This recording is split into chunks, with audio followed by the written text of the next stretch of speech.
شیر اور چوہے کی کہانی۔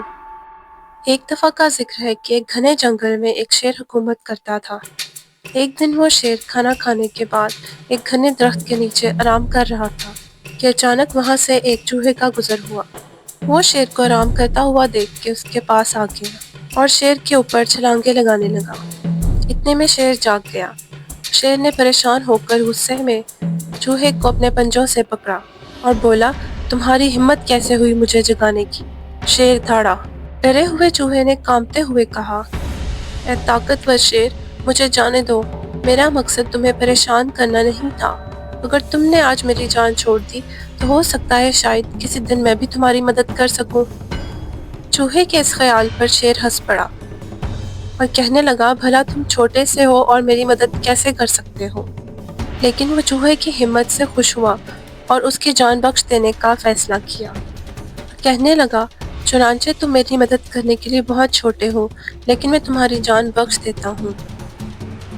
اسی طرح دن گزرتے گئے اور ایک دن شیر جنگل سے گزر رہا تھا کہ شکاری نے جال میں اسے پھنسا لیا۔ وہ ایک مضبوط جال تھا۔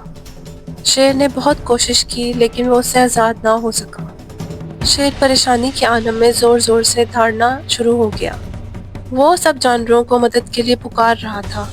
جنگل کے تمام جانور اس کی آواز سن رہے تھے، لیکن اس کے باوجود ان میں ہمت نہ تھی کہ وہ شیر کی مدد کر سکیں۔ اتنے میں چوہے نے بھی شیر کے دھاڑنے کی آواز سنی۔ چوہا فوراً سے شیر کے پاس گیا اور کہنے لگا، فکر نہ کرو میرے بادشاہ، میں تمہاری مدد کروں گا۔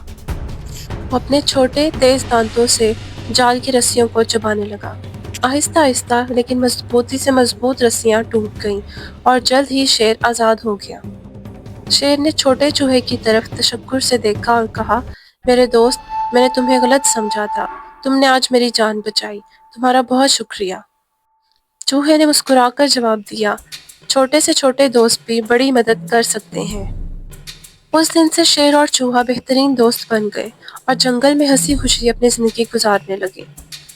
اس کہانی سے ہمیں یہ اخلاقی سبق حاصل ہوتا ہے کہ مہربانی کبھی ضائع نہیں ہوتی۔ انسان کے چھوٹے سے چھوٹے کام بھی بڑا فرق کر سکتے ہیں۔ Thank you for watching our stories. Kindly subscribe our channel, The Universe of Stories.